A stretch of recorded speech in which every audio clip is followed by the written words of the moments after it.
What's up guys, welcome back to another video on the Breaking Through Code channel, and today we've got a video to box off for our Road to Glory for learning SQL. So please like, comment and subscribe so I can keep these Road to Glory videos going for yourselves. Okay, so quick recap on what we did in the last video.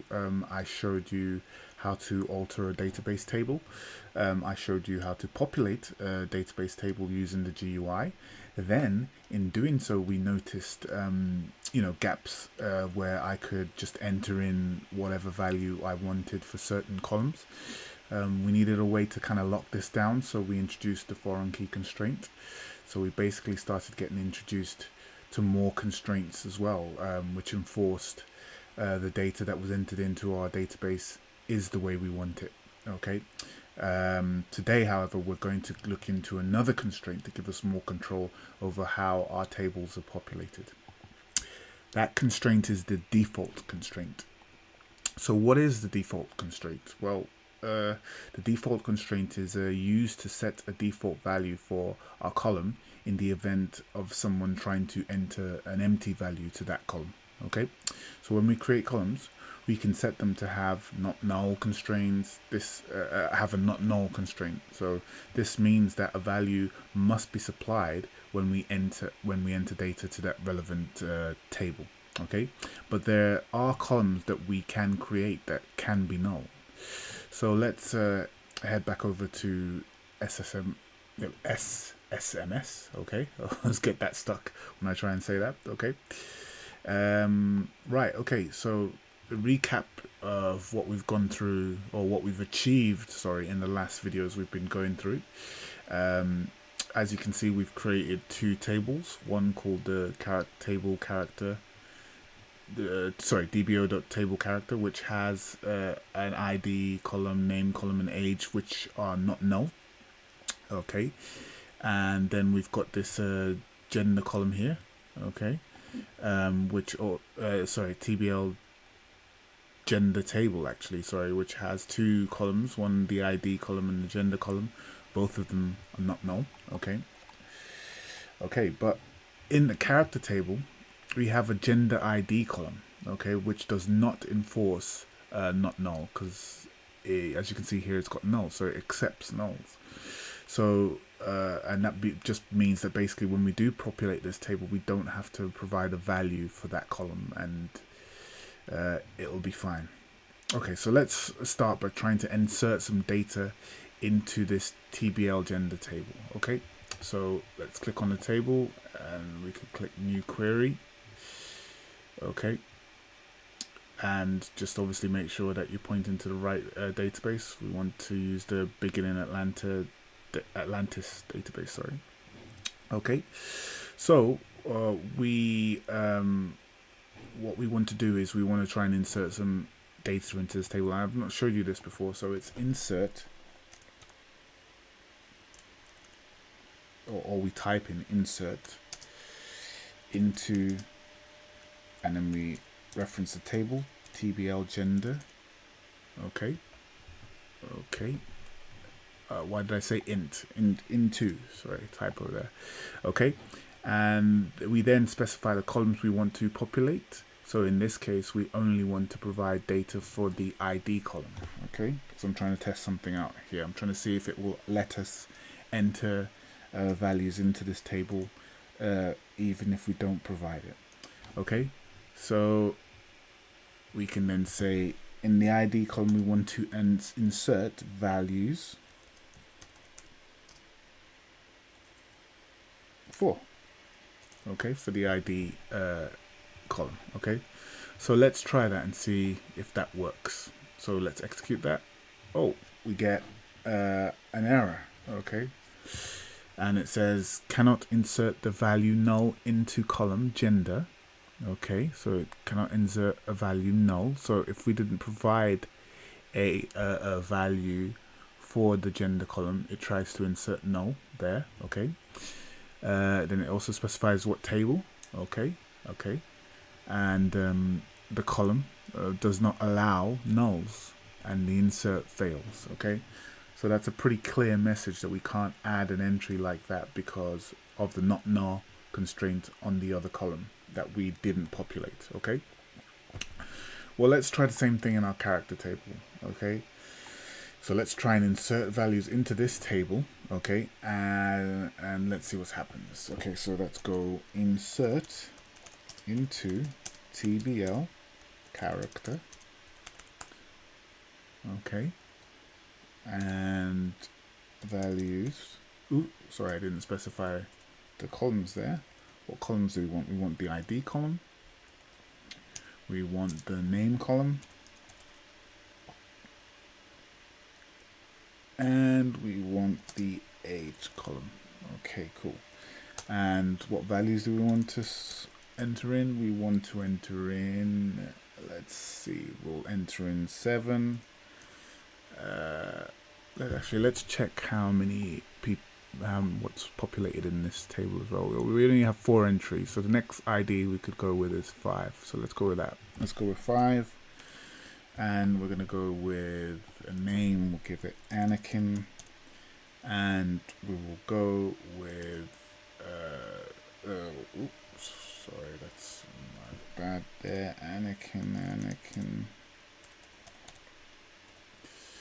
Okay, and we will give it an age of 26. Okay, but we won't specify anything for the gender ID table. So 26, 5 was the ID, and Anakin. So pretty much in his prime years, if you're a Star Wars fan. Okay, so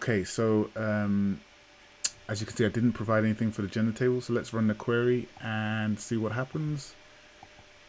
Cool. So it worked. Okay, but let's query the table again and see what we get this time. So let's run this query here. Cool. So, you know, when we see this query, we can see that the gender has been populated for us, okay? And the value is null, as I showed you earlier, okay? That's great that we didn't get an error, but obviously I don't like the fact that it's null.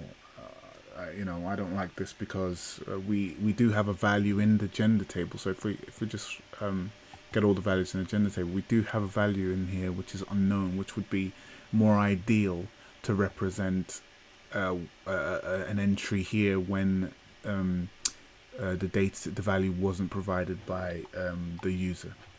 So how do we get it so that when the table is populated and no gender is provided, then instead of getting a null here, we get a default value?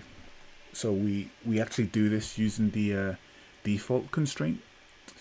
So let's add one. So let's get rid of all this, okay? And let's type alter table. Alter TBL character, because that's the table we want to alter. Okay, then we want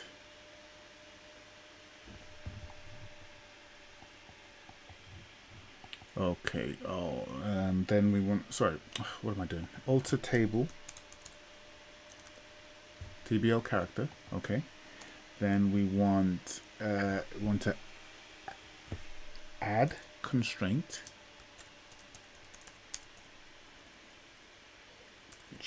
Okay, and we want to give it a meaningful name, something that we can understand. So we can go with default underscore table for the table name character underscore, and the column we want to give a default value to is gender ID. Okay, cool. So looking at that name, you can kind of tell what it does. Default the table and the gender ID. Okay, and then finally we want to specify the default, which is a default value. We want to default to this value here.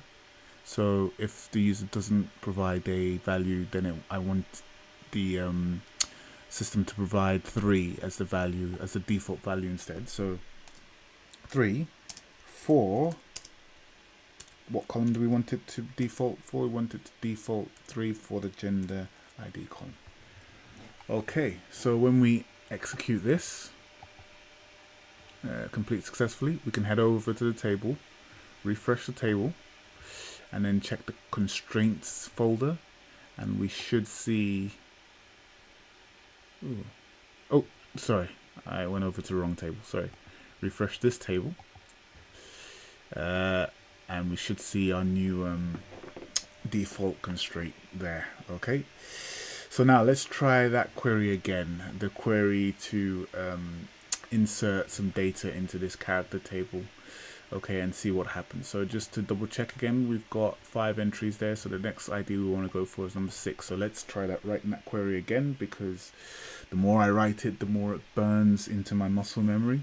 Although I will stress practice makes perfect, so that again, practice more, and you'll get it. So once you've practiced, with these queries long enough, it will be like speaking your own native tongue. So let's go. So we go insert into TBL character, and then we specify the columns. So we want ID, we want the name column, and we want the age column. Okay, and we don't want to specify anything for the gender ID column, so we type in values, and we want to insert in here the 6. We want to go with Neo as the name, and we want to go with 39 as the age. Cool. Ooh, I always make that mistake. Why do I always forget that is varchar? So I must turn it into a string. Cool. So now when we run this query, it works fine. So let's try and refresh the table now, and let's see what we get. So when we refresh it, wow, we get a value this time of 3 rather than null. Okay, which looks a lot better, because when a manager comes up to me and says, "Oh, hang on, what gender is this Neo guy?" I can, go, okay, well, let's go over to our gender table, and we can see, well, it's unknown, so the user didn't provide anything rather than null. I think that looks better, but again, that's up to you. Cool, hopefully that makes sense. Before we go, I've got a little challenge for you. If you are following along having a go yourself at running some of these queries, okay, I can I can get rid of this default constraint that I added by right-clicking on here and clicking delete, and that will get rid of this default constraint using the GUI. But can you do this using the query syntax? So can you guys figure out what the query syntax is to get rid of this default constraint and have a go yourself? Okay, great. Hope you guys enjoyed the video. If you learned something, please like the video. If you want to learn more, please subscribe or leave a comment, and have a great day.